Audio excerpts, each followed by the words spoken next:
வணக்கம்.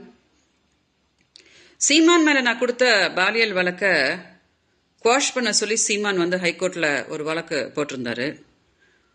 அந்த வழக்க விசாரிச்ச நீதிபதிகள் அது ஒரு பாலியல் வழக்கு, அதை குவாஷ் பண்ண முடியாது, அதை விசாரணை பண்ணி என்ன அப்படின்னு அதுக்கு காவல்துறை நீதி வழங்கணும் அப்படின்னு ஒரு ஆர்டர் பாஸ் பண்ணியிருந்தாங்க. நீதிமன்றத்துக்கு என்னோட நன்றியை தெரிவிச்சுக்கிறேன். என்னோட முழு ஒத்துழைப்பு நீதிமன்றத்துக்கு இருக்கும் அப்படின்று இந்த வீடியோவில் நான் தெளிவுபடுத்திடுறேன். இந்த இன்டர்ம் ஆர்டர் இப்படி வந்த உடனே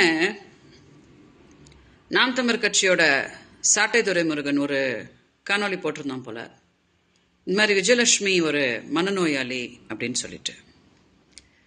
நாம் தமிழர் கட்சியில யாராவது சோறு திங்கிறவங்க இருந்தா, அதாவது சோறு அப்படின்னு திங்கிறவங்க இருந்தா, இந்த கேவல பிடிச்ச கேஸ்ல சீமானுக்கு யாருமே வக்காலத்து வாங்க மாட்டாங்க. ஏன்னா நானும் சீமானும் வாழ்ந்த காலகட்டத்தில் சீமானுக்கு கூட சாட்டை துரைமுருகன்லாம் எவனுமே கிடையாது, கட்சியே கிடையாது. என்ன ஆச்சு அப்படின்றது எனக்கும் சீமானுக்கும் மட்டும்தான் தெரியும்.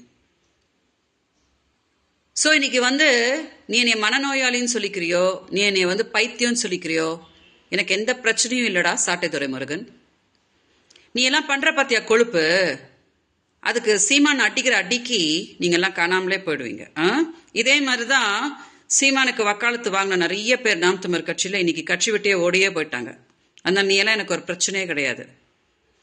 இது ஒரு நேர்மையான கேஸ், எல்லாத்தையுமே நான் நேர்மையா தான் சொல்லியிருக்கேன், எல்லாத்துக்கும் ப்ரூஃப் சப்மிட் பண்ணியிருக்கேன். காவல்துறை இதை நேர்மையா விசாரிச்சுட்டு இருக்கிறாங்க. என்னன்றத நீதிமன்றம் எனக்கு நீதி கொடுக்கும். ஏன்னா சீமானை காப்பாற்ற வேண்டிய அவசியமே எனக்கு கிடையாது. நீங்களாம் இருக்கீங்க இல்லையா, கொழுப்பு புச்சுன்னு நீங்களாம் கூட இருக்கிறீங்க இல்லையா, நீங்களே காப்பாத்திக்கோங்க.